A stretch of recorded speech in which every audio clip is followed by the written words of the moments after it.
Swadeshi Science Congress, Murli sir, Namburi sir, and other dignitaries and fellow pursuers of reason. I present to you an idea called Murburn Concept. I have been pursuing this for the last 25 years or more. It started when I was working as a postdoc in University of Illinois, Urbana-Champaign in late 1990s. So I claim that it's a paradigm shift in biomedical science and technology, unlike anything you might have ever seen before. So I do not, let's just start off with my claims right away. This slide would show you my claims. I say that it provides absolutely new explanations for the most fundamental processes that sustain life on planet Earth, including cellular respiration, how we produce energy, photosynthesis, the process that sustains life on planet Earth, fixing carbon and liberating oxygen, heat production, thermogenesis, vision, how you see, how neurons conduct signals, how drugs are metabolized, how we get diverse kinds of dose responses, lactate heterogeneous activity to how bacteria move using flagella. It's as diverse application as these. Murburn models have been proposed. So it explains the toxicity of cyanide, origin, evolution, and termination of life. Somebody who makes such a wide claim, you might have your doubts, apprehensions.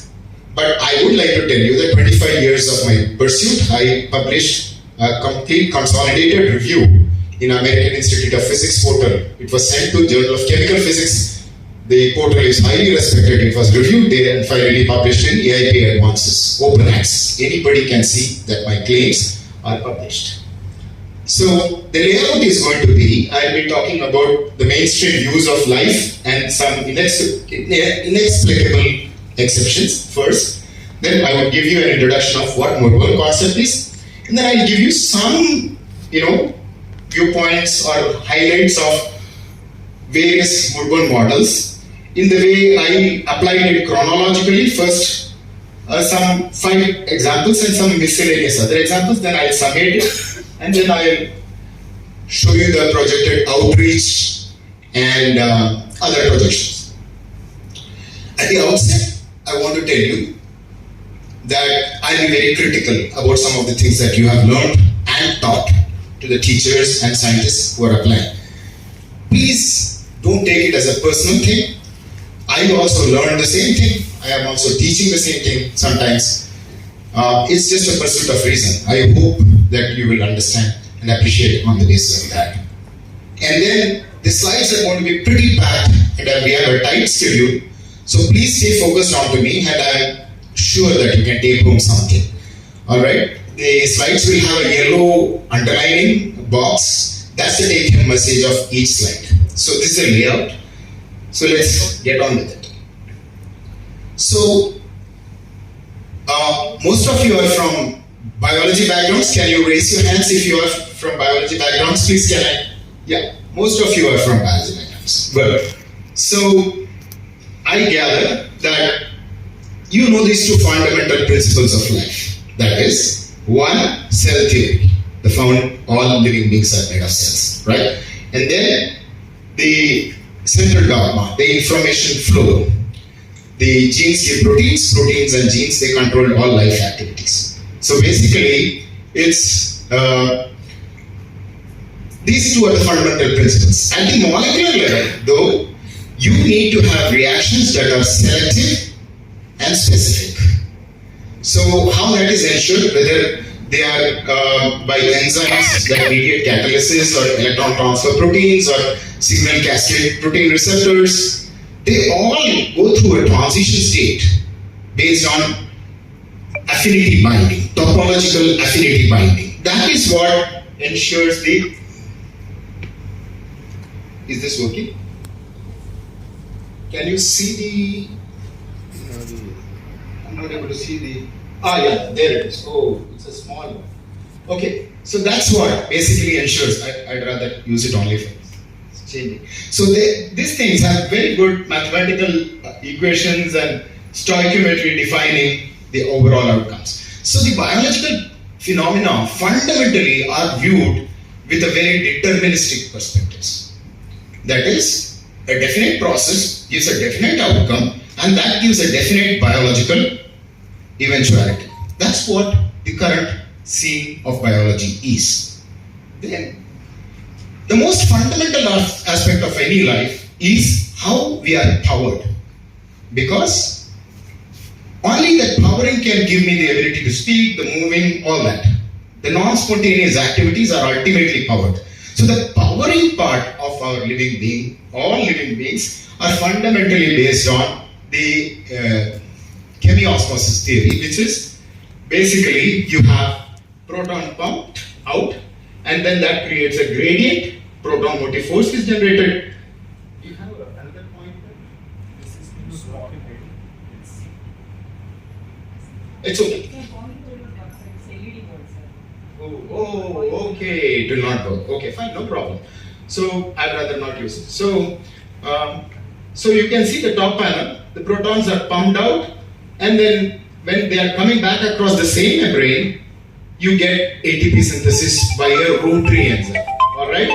And then how homeostasis is maintained or how electrophysiology is conducted is based on ion pumps. The membrane is somehow deemed to be very intelligent, and it can measure, estimate and translocate ions very specifically. Okay. This is the current worldview. Alright? Now, I say there are violations. I'll take the questions. I know when I put some slide like this, you will have questions. Please come to me with the questions at the end of the talk.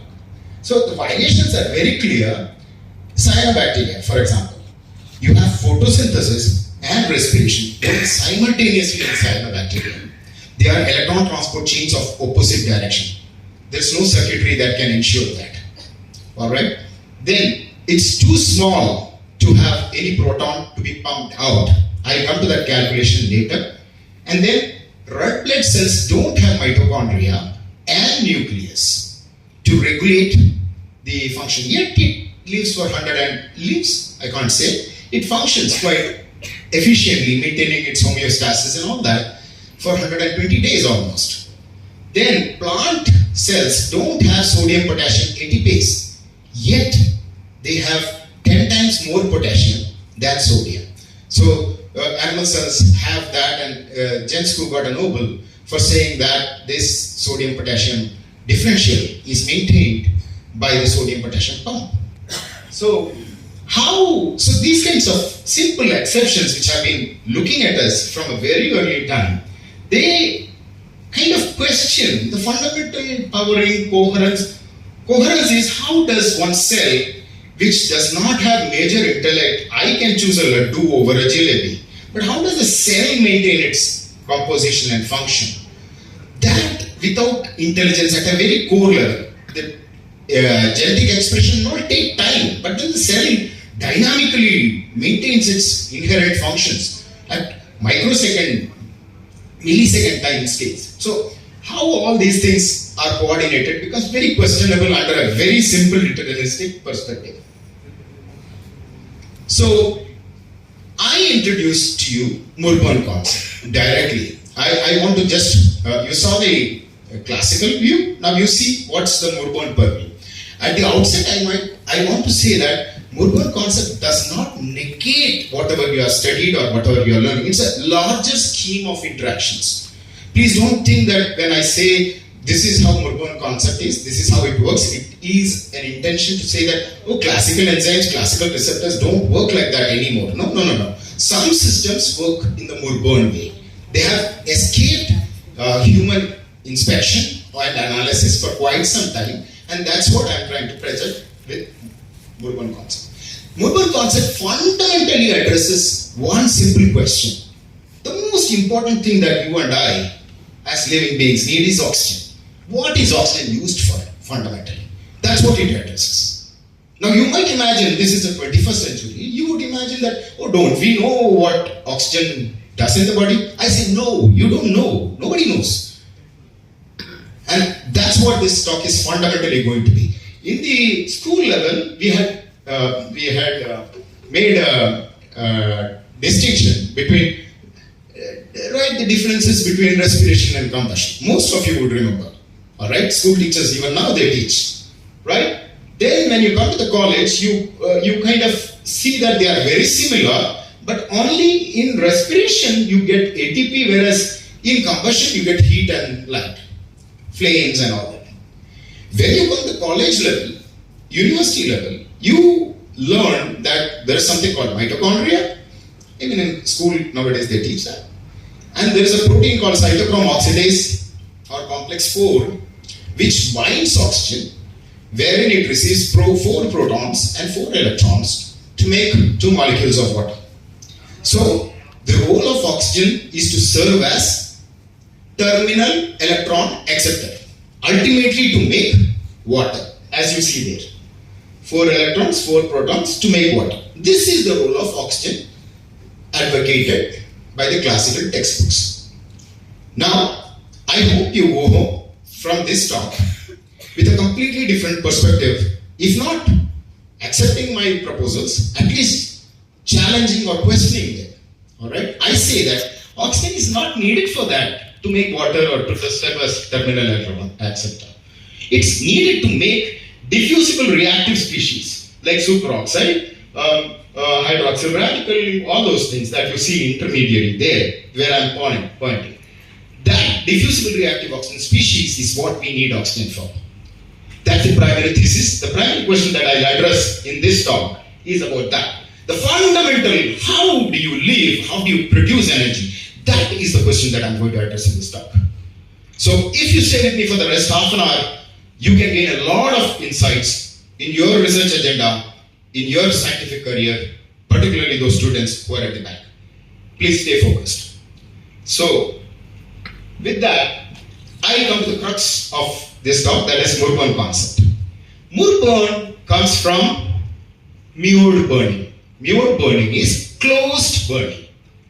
Alright? So, MUR stands for molecule, unbound ion, radical or radiation. 3 components. Our body is fundamentally made of molecules and ions, and then there are radicals transiently generated or radiations impinging into the system. There are interactions between these 3 components. That's the fundamental essence of Murburn. So basically, it's accepting or proposing or postulating that 1 electron diffusible radical species mediated interactions are also obligatorily involved in life processes. Alright? That's the fundamental thesis. So, the basic, if you remember the earlier slide, wherein I showed how the receptors and all that interact, here you see, they have a fundamentally binding based interaction. Here you see, the topological complementation is very, very clear. Affinity based interactions. Whereas here you see there are something called Murzymes, which are proteins that work via diffusible reactive species. You see now there are the second step you see there in the middle, there is a reactive species that comes out and interacts with the substrate. So, alright, so if you see that, so you don't need a very, very strict topological, that Fisher's lock and key or Koshland's induced fit kind of modality of interaction of the protein with the target molecule. Because there's a diffusible species. Now, the whole scheme when it comes to at a molecular level, it is you have enzymes, substrates and ions, and the oxygen goes into water via diffusible reactive oxygen species. Please see the acronym DROS. It stands for diffusible reactive oxygen species or diffusible reactive species. So now while this diffusible reactive species is formed, there is an electron equilibrium, and then from this whirlpool of concoctions, the products are formed. So first step that occurs is effective charge separation. Electron is moved.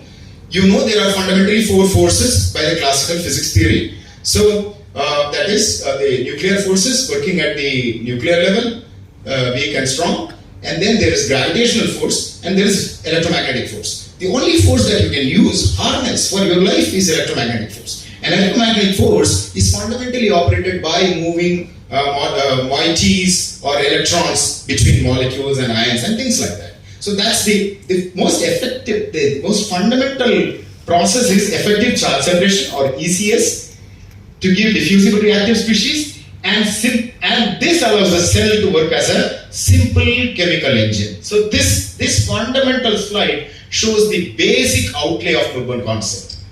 It's a thermodynamic equilibrium that governs things here. So delta G of formation, thermodynamic pull, dynamic partitioning, sustained release, concentration-based stabilization, proton spin locks, all those classical chemical physical systems that are controlled, that are controlling other reactions are also operated here. Alright, so this is the basic outlay of Murburn concept. So, unlike classical enzymes, where you have on the top, you have either an allosteric site or a active site, wherein the inhibitor or modulator binds and affects the outcome. The Murburn concept model down, you can see the outcomes, whether activation or inhibition, occurs not necessarily because of binding, but because of interactive equilibriums that might occur in or around or on the protein. So this is a very, very different phenomenon. One is very deterministic, another is stochastic. Alright, there are multiple participants, multiple parameters that govern the outcome. So here, the outcome might not be very selective, and the stoichiometry, the reaction A plus B giving 2C, something beautiful like that, you might not get like that. Here, it will be perhaps non-integral and variable.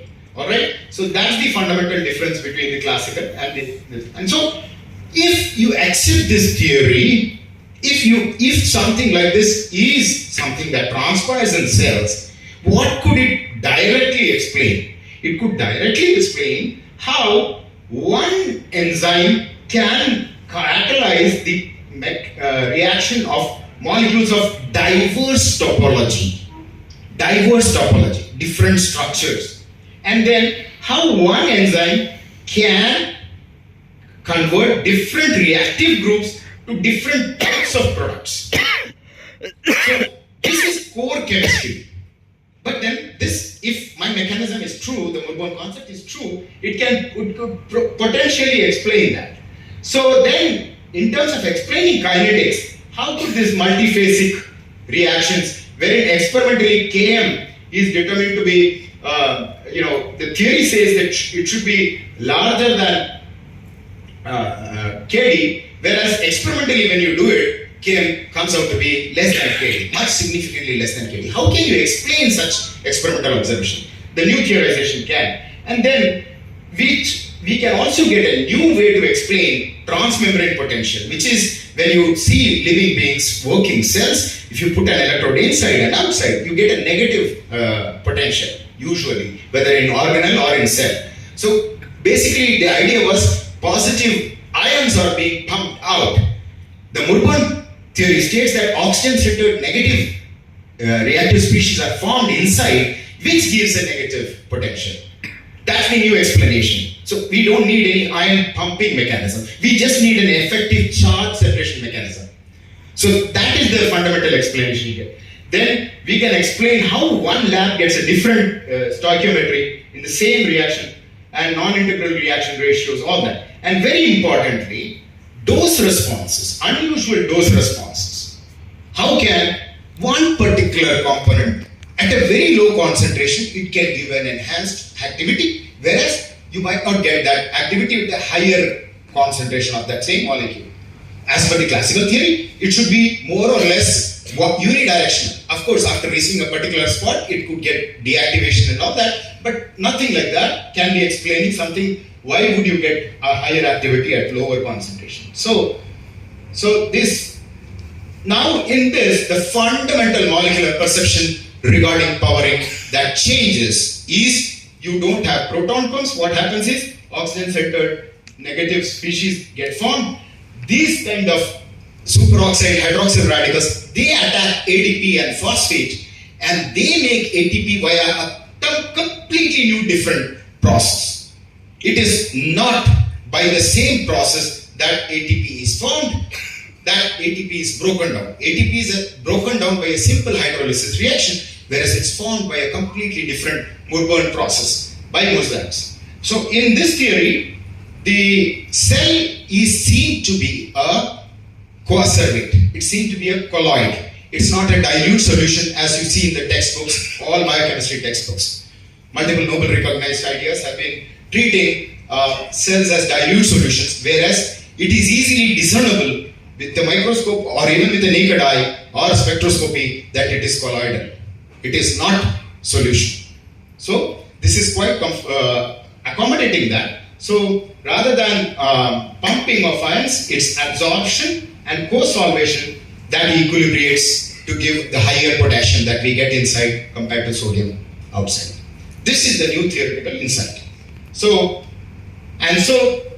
now you see the Murburn concept in its diverse levels. First, the molecular level is there could be enzymes that generate diffusible reactive species which interact. They can give catalysis, heat transfer, signal cascades, post-translation modifications, phase changes, several processes like that. And at the macroscopic level, you imagine oxygen comes in, it takes an electron, becomes superoxide and then becomes negative. So with that, there is electrical activity inside the cell, and then when they react with other molecules, there are heat, it's all exothermic reactions, exergonic reactions, and then water that is produced, it moves out. So it works like a simple chemical engine wherein you can explain the fundamental immediate electrophysiology, powering, coherence, all that, because now you have diffusible reactive species that connect different parts of the cell, different components of the cell. So there is a connecting logic also coming in. So automatically you have powering, you have heat production, turgor, all that. So at the conceptual level, you can see that Murburn concept is a fundamental process that originated life, and it gave finally, later at a later place, later time, central dogma set in, and then cell theory came. So these three are the fundamental three life-sustaining principles that I hope our future students would learn. All right. So here, Murburn concept is a stochastic one, whereas central dogma is deterministic, and Murburn concept works at short-term scales, whereas central dogma works at long-term scales. So with that, I have taken almost 20 minutes now. Now I have come to half my time. Hopefully I'll get some more time. I'll do some justice. So with the first system, I will start off. First system is chloroperoxidase. It's a fungal enzyme. All right. It's a protein that I worked with in Urbana-Champaign, my first postdoc. All right. It's a fungal enzyme. This is the heme on the left, planar moiety. I hope some chemistry you understand. So this is the protein in the middle, and you can see there's a small cavity through which you can see the heme, deep-rooted heme inside. I had worked on different kinds of proteins like keratinases, lipases, and epoxide hydrolases in my master's, PhD, and postdoc. So they are classical enzymes. I went to Lowell. He had worked on this. He had isolated this protein, and his was a standing mechanism. So this is a heme protein. It's a redox enzyme. But then I found that this protein was carrying out a wide bevy of reactions: peroxide dismutation, electron abstraction reactions, de-alkylation reactions, oxygen insertion reactions, hydroxylation reactions, chlorination reactions, all that. So it's a diverse, it's an enzyme that works on diverse substrates, mediating diverse kinds of products. So this enzyme is responsible for more than 90 to 95% of the natural halogenics that are formed in the environment. So the thrust area of this conference is environmental, sustainable, all that. So to understand from that perspective also, this is very important. So I worked with this system. This was in late 1990s and I was in my late 20s at that time. So the understanding that prevailed at that time is that the enzyme went through an active site compound 1 formation. Compound 1 formation is the same compound 1 that is involved in cytochrome P450s, which some of the, you are from drug metabolism background, you know that they are in the liver. They also are supposed to go through compound 1 formation. That is a catalytic species which interacts with diverse xenobiotics and drug molecules. So whether all these reactions, diverse kinds of reactions, they were supposed to go through an active site reaction species of compound 1. So the idea that I went to at that time was that that enzyme gets very deactivated quickly by reactive oxygen species like peroxide, and this enzyme works only by active site, all diverse reactions. So one of the basic observations, some of you are students, I want to say this very clearly. Some simple observations that I had and I probed gave me a very different picture. So when you give 2 different substrates to this enzyme, it would take only 1 molecule and react. And after that gets finished, it would go to the other molecule in the chlorination reaction mixture.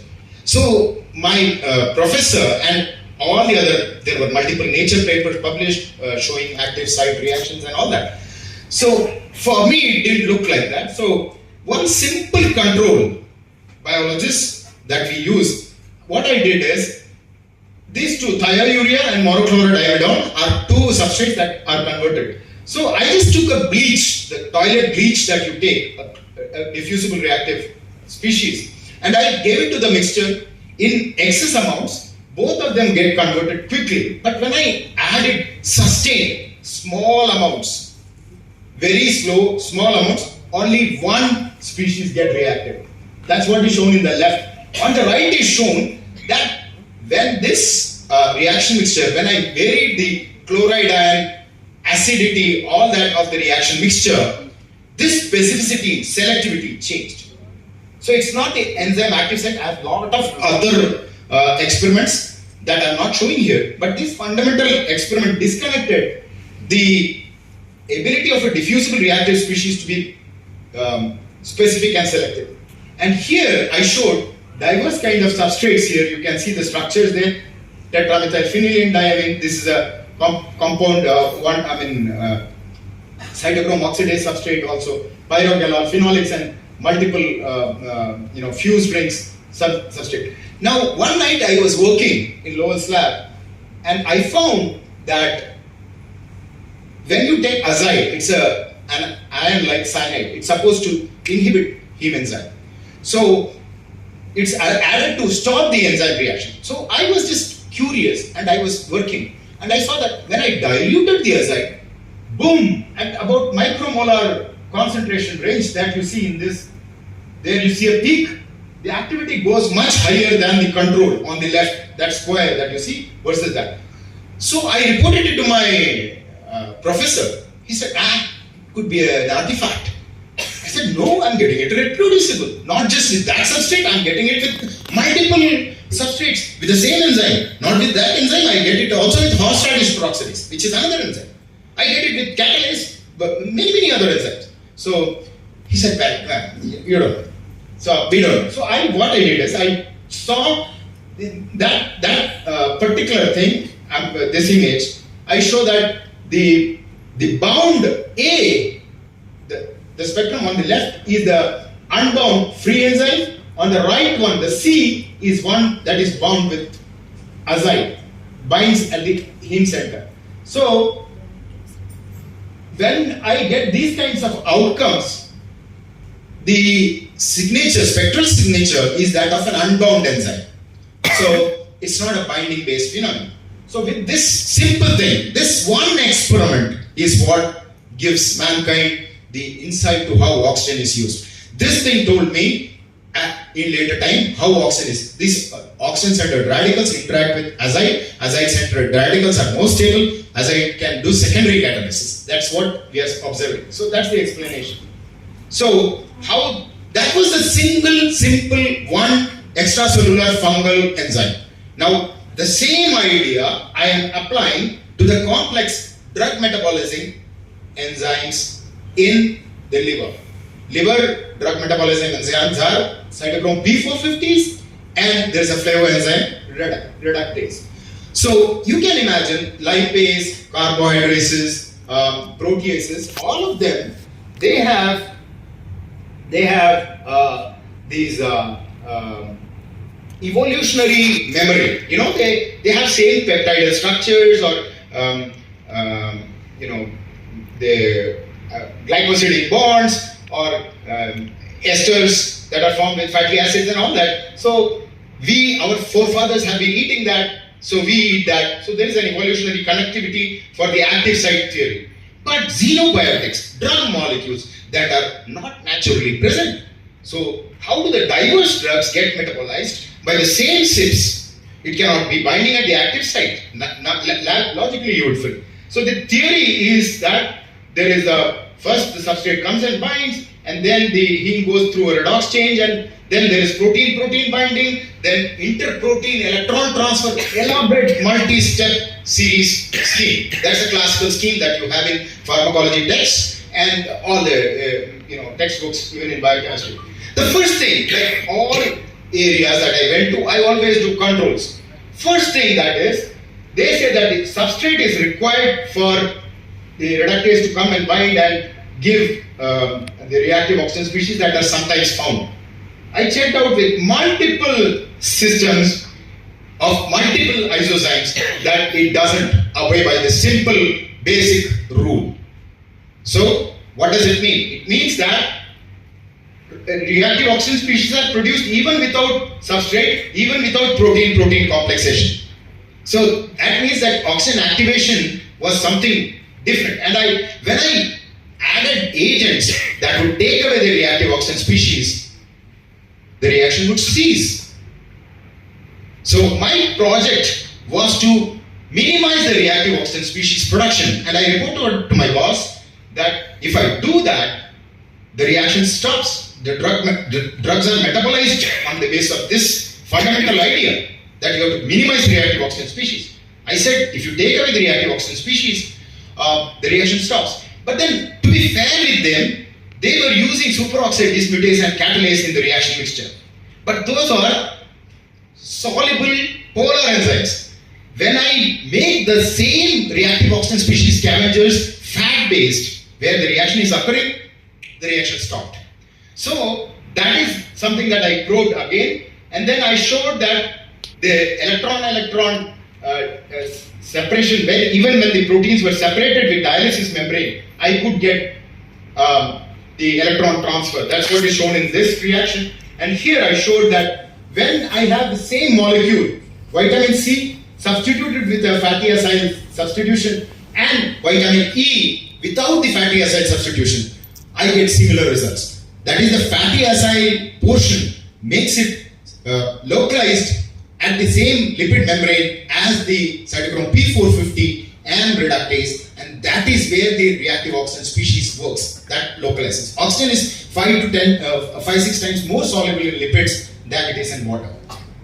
So this some fundamental experimental data. How does it allow us to explain the drug metabolism data better? Now here you see on the right there all those different, the molecules like non-steroidal anti-inflammatory drugs to ritonavir to sildenafil, all these molecules are metabolized by cytochrome P450 to C9. You see the topography, dimension, moiety, all that are completely different. How can it bind to the same enzyme substrate active site? No, it's not possible. This new theory explains that it can bind to different places on the surface of the enzyme. And when the reactive oxygen species that are stabilized at the heme center, they come out through various channels. They react in a stochastic manner. That's why. So this reactive oxygen species lifetimes are increased. So that's what. This is a very simple reaction mechanism, and that explains how bosentan, such a huge drug, it goes and binds to surface. The active site is shown there. The molecule cannot go in. So very simple, with the known structures you can explain the functions. And when you mutate the surface residues, you lose functionality.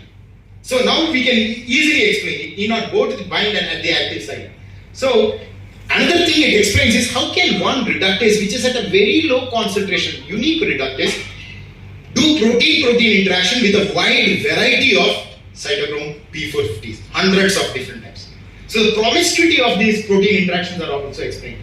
So you see that here you can see that the SH group, the proximal thiolate, is easily accessible. So the redox, it's to facilitate its reduction through reduced oxygen species. So it explains a wide variety of observations, practically all things known about drug metabolism research. I have the Frontiers in Pharmacology paper puts 50 points with the new and with the old. The old cannot explain, the new explains. So I'm going on to the most fundamental aspect. The remaining systems I'll skip over quickly. Respiration. Alright. Respiration, the current theory states that, okay, there are a series of proteins on the lipid membrane, so complex 1, complex 2, complex 3, complex 4 and all that. They receive electrons from NADH or FADH2, and then when the electrons are systematically passed on from several proteins like that through stable, immobile and mobile carriers, protons are pumped out. And that protons pumped out accumulate there, and then they are coming back through another protein called complex 5 or it's called ATP synthase in the standard textbooks. You have ATP synthesis. It's something like the hydroelectric power project. You have water at a higher level, it comes down, it drives a turbine, and you generate electricity. Something like that. Now the equation for that is you require hundreds of different proteins, gene products. You have to control 3 phases: inside, the membrane, and the outside. It has to control. Only then the single molecule of ATP is formed. Now the NADH oxidation is not directly connected to the ATP production. There are 2 different equations. It also requires the proteins to be placed in beautiful manner along the cristae of mitochondria. So in this theory, diffusible reactive species is a total waste. Alright? Now, the first theory that anybody, even a school-going kid could have questioned is, take the volume of mitochondria, you can estimate how much proton it has. It's a microliter dimension. This calculation, I sent it to Sir John Walker, Knighthead, Nobel laureate. I said, you got Nobel, Peter Mitchell got Nobel, you explain to me how this. He uses a different opinion, he said. What is the opinion? Here is something that I taught my course biochemistry to my first year BTech people. They have made this calculation. They cannot find any fault. Nobody has been able to find a fault in this. One mitochondrion is 1 micrometer dimension. If you just take the calculation, whether for chloroplast, cyanobacteria and all that, they are practically, that milieu is aprotic. There is no proton. Water cannot dissociate freely. This calculation is unquestionable. Basic thermodynamics. Water to break it requires 79 kilojoules per mole. It cannot work like that. Water just doesn't break like that. So there is no proton to pump. That's the first thing. And another thing is, proton is 0.00002 angstroms. What can control that kind of dimension to pump up and down like that? It doesn't work like that. There is nothing to hold a proton that small and to pump it. So, most importantly, you know that when you take a cup of tea, when it falls down, right, this is something that is very popularized by Stephen Hawking, Brief History of Time, if you have read it. So, when it breaks down, the heat is lost, water spills over and all that. You cannot have the reverse form process like that. So this reaction, ADP plus Pi, gives ATP plus H2O. This is 36 kilojoules per mole. It's an endergonic process. This is the same process that is supposed to work in this. It doesn't work. No matter, you can take a mixie, put fruit, and you can make it work. You can get juice and pulp at the bottom. You cannot invert the juice, you cannot reverse the mixie speed, direction and all that to get fruit from the juice and pulp. It doesn't work.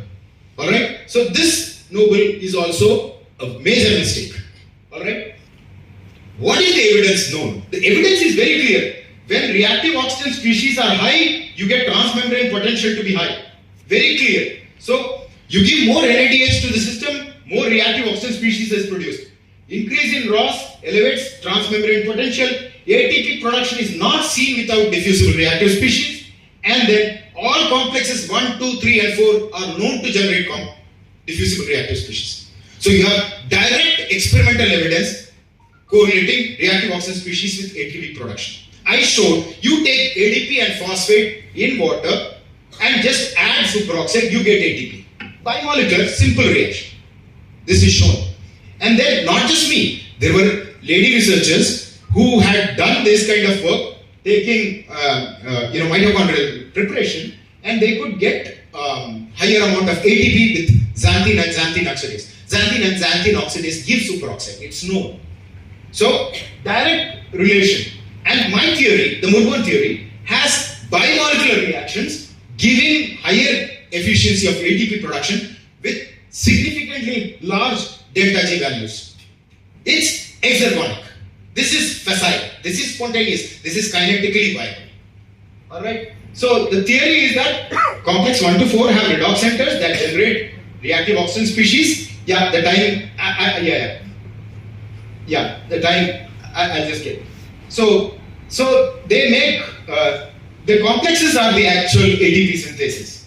They make the reactive oxygen species and they attack ADP and water. And the uncoupling protein which produces heat, recently it was published in Science Advances that the structure was published. I had predicted in 2018 that it will have high amount of lysine and arginine at the interface that will mess with the reactive oxygen species because lysine and arginine are positively charged, superoxide, all that are negatively charged. So it will mess with the dynamics and that's why you get heat production there.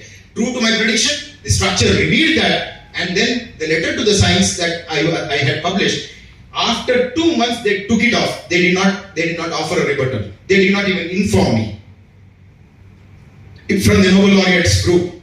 Alright, so that is where scientific community is. So the redox proteins are ATP synthesizing proteins, and the new theory can explain how the different types of mitochondrial structures, all that it can explain. So here is a simple complex 1 structure. Biologists, some of you may not like too much thermodynamics and kinetics, but you can see structure. Complex 1, the current explanation is, now here I would like to walk like this and show you. This is the proton pumping facet. This is the electron transport facet. There are multiple redox centers here. This is the proton pump. The electron goes through here and there is this mobile coenzyme Q here. Now, when the electron goes there, protons are supposed to be pumped here. Alright? There's no physical connectivity. That's a microsecond scale, this is a millisecond scale. So, even if that were true, you would expect the structure to be quite different as is shown in the left. You can see from the structure that the redox centers are definitely present there. To enhance the reactive oxygen species, there are multiple ADP binding sites, even in the prokaryotic and eukaryotic complex 1. So, the equation at NADH, all very facile ATP production. Beautiful. So, now I skip through the slides. That's all. The two fundamental, I had shown you 3. One single enzyme system, chloroperoxidase. Second one was the 2 enzyme system, P450 reductase and cytochrome P450, that was a heme enzyme. First one was a heme enzyme, second was heme and flavo enzyme. Third one was a complex heme flavo multiple enzyme system. So, same thing is photosynthesis. This is yet another thing that even a 12th class student. There is something called, some of you are from agriculture field, you can check this out. Now, there is something called Emerson experiment. They charged it at 680 nanometer and 700 nanometers and checked the oxygen evolution on the left side. You can see 2 small bits. When you have both of them charged together, you have higher oxygen. So they said that these have to be connected in series to explain the outcome. When 2 resistors or conductors or capacitors, when they are connected in series, you cannot have enhanced conduction. You have it in parallel.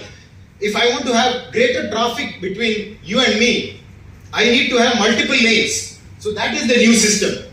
They connected it different, wrong. So it is not chemically working. See, here I said already that they have electrons going from water to NADPH and NADPH to water. Respiration is NADPH to water, whereas water to NADPH is the photosynthesis. And cytochrome C is the common one electron transferring protein. How can it know what to do? It cannot know. So this kind of wiring doesn't work. Also, if you maintain a membrane at a definite potential, positive, negative, the charged species cannot go both up and down at the same time. They violate basic common sense. So these are the equations. All my reactions, Murburn models are bimolecular. I'm just going quickly. This is yet another vision. This is a Nobel recognized idea wherein which you have retinol changing, conformation, all that. This is a simple question. Once again, a school going kid can ask. Now you have this structure. This is the retina. The light should come all over. Retina is approximately 400 micron thick, 0.4 millimeter thick. Now, a photon of 400 nanometers has to go through multiple layers and approximately 1000 times its wavelength to reach rods and cones. Rods and cones are supposed to be the primary phototransducers. Is it possible that you can evolve anything like that? That signal, by the time it reaches, it will get corrupted. So this theory is not right. So I have proposed that oxygen is absolutely needed in vision. That's why when the oxygen partial pressure goes down, you have blackouts. Oxygen is directly involved. Oxygen is, the retinol gives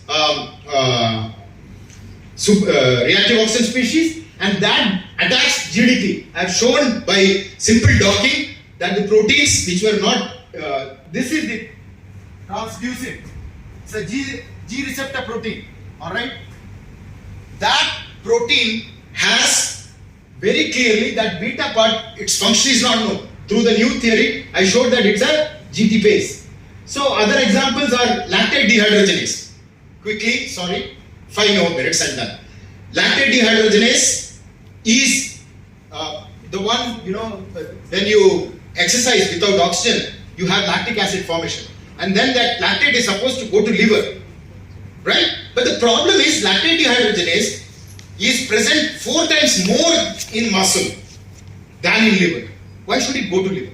So the equation that they thought was that this is the classical equation. The actual delta G is minus 476. The experimental values are wrong. What is available in literature? We can calculate from the delta G of formation. So the classical theories that you find in textbooks are all wrong. It goes to liver or mitochondria because oxygen is involved to recycle it back into the pyruvate. So same is myoglobin. How can hemoglobin? Hemoglobin is actually an ATP synthase. Basically because oxygen can dissociate as superoxide, and we showed that ADP is bound there when it comes as superoxide, attacks ADP MPI and gets that. So the 2 beta monomers, they have another hole there. 2 alpha, 2 beta makes the tetramer of hemoglobin. That beta, that small hole was not explained earlier. There is no role for that. The Murburn model very clearly shows that it's an ATP synthesis enzyme. So it doesn't need mitochondria. So much of hemoglobin pack. So sodium-potassium balance. Potassium has quite different thermodynamic equations of reduction than sodium. You can see the values there, and that is the reason that potassium is inside more. The co-solubilization of potassium with phosphate carboxylates is much more thermodynamically favored than it is with sodium. That's why you have more potassium in it.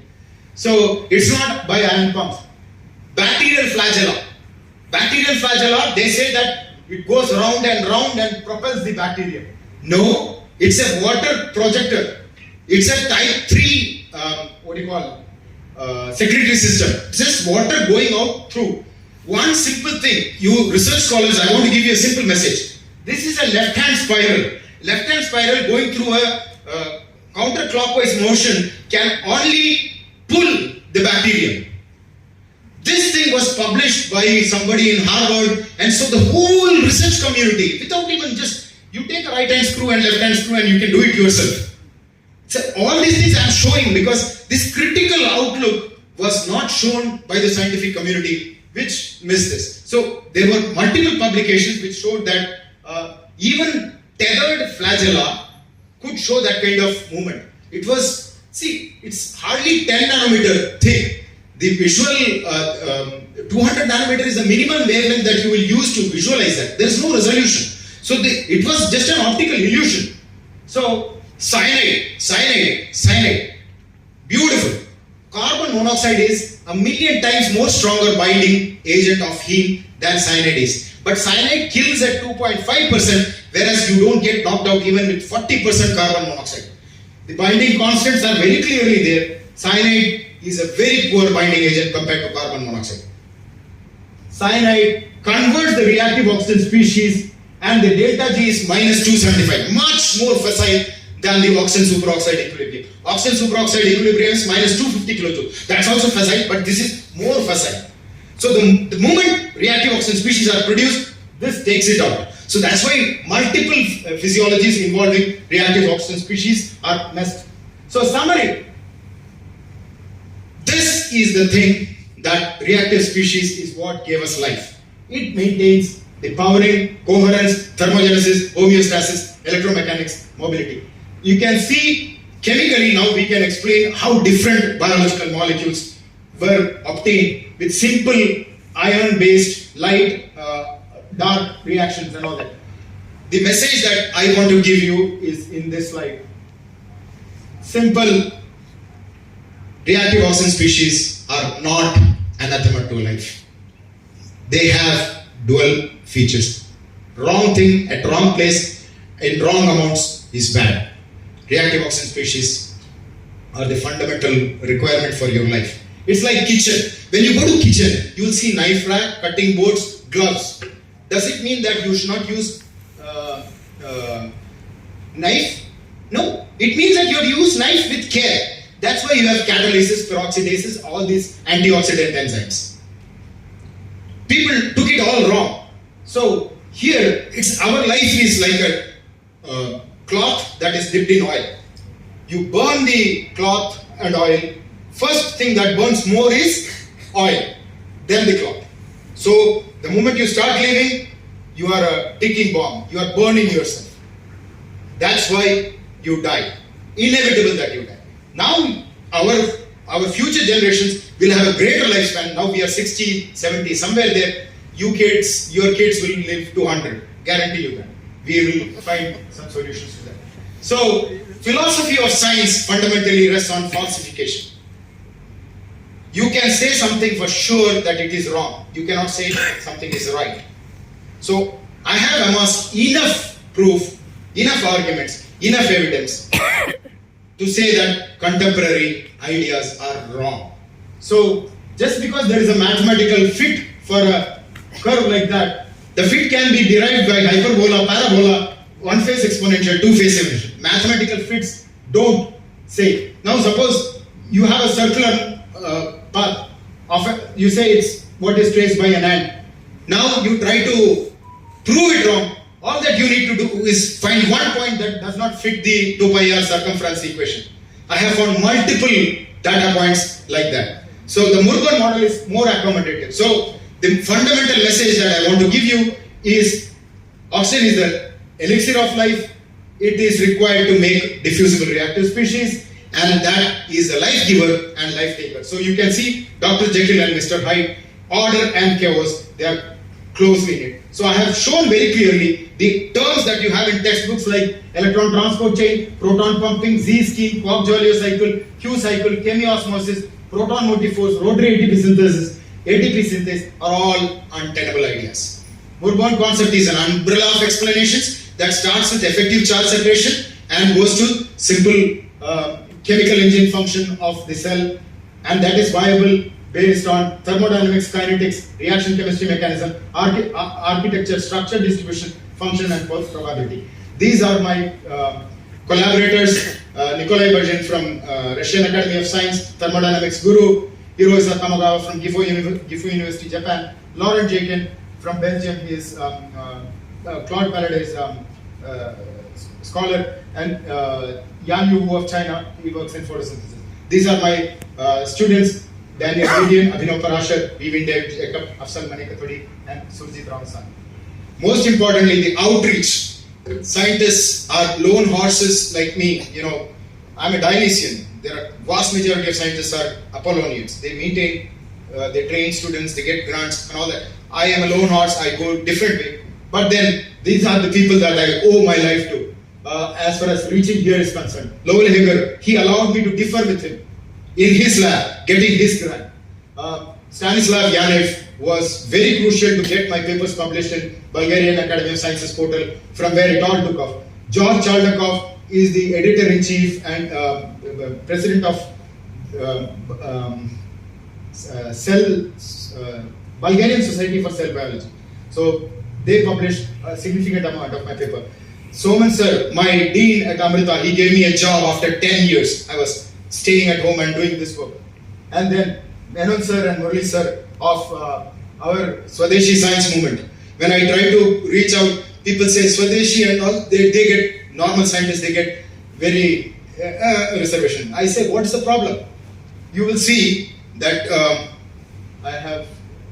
did I put that here? I forgot to mention this. This Swadeshi thing, in our culture, ours is the only culture that called digestion, dahana, which is burning in essence. You see the word Jataragni, Kayagni, Dayagni, all that. Charaka Samhita, Chikitsa Stan 15:4, Shante Agno Mriyate. When that fire burns out, your body with liquid, phlegm, blood, all those liquids. How can you say burn in that? There must have been some awareness. I think.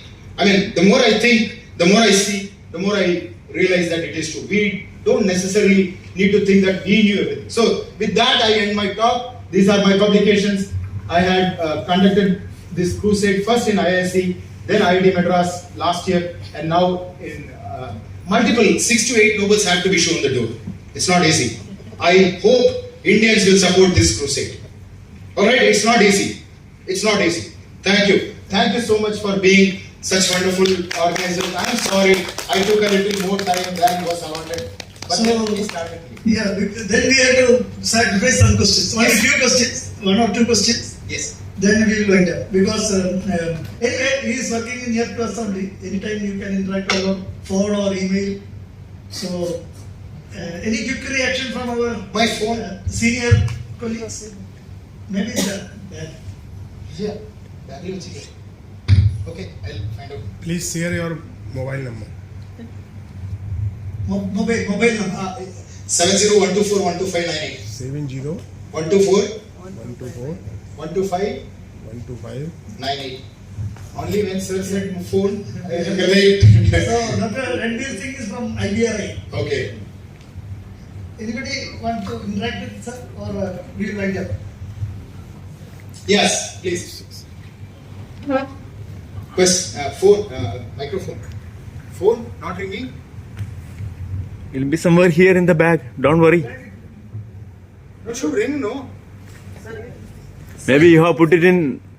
I Silent. put it in silent mode. Yeah. So can I ask the question? Yes, please. Yeah.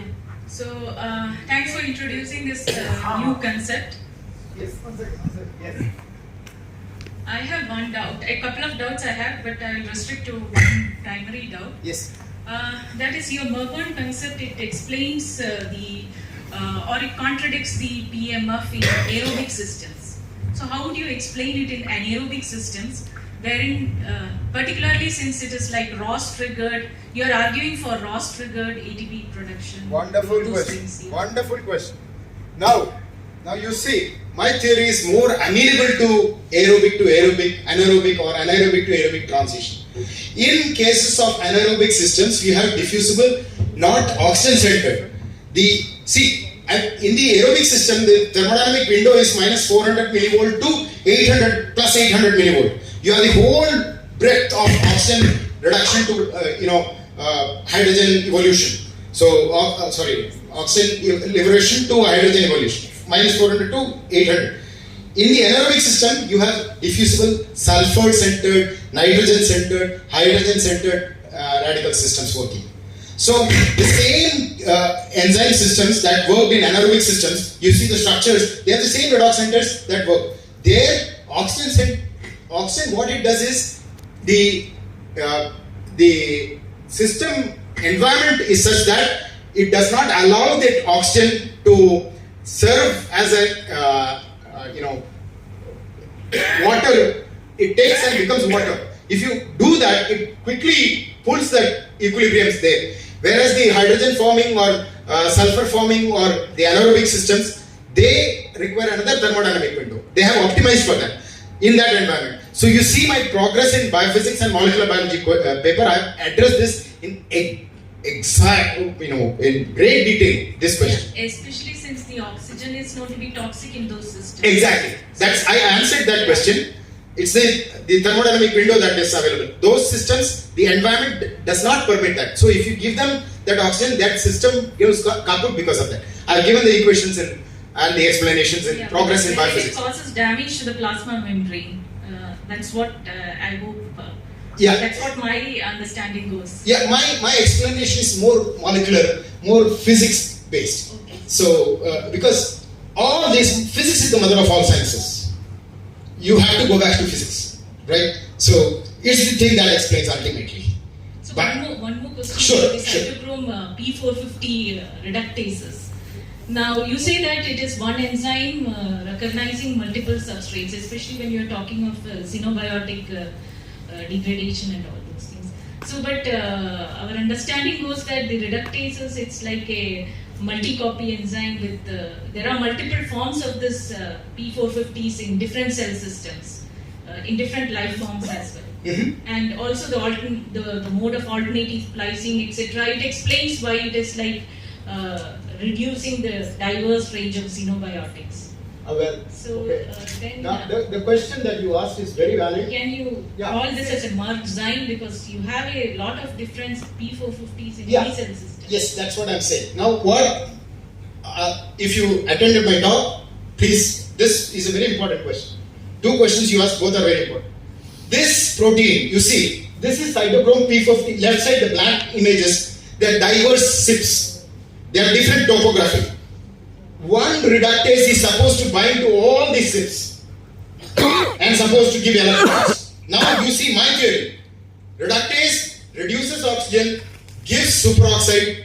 These different SIPs get into equilibrium using that thiolate, and then you have oxygen that can bind at the proximal site on a probabilistic basis. So that active site can stabilize. You see, that is the kind of cavity that you have there.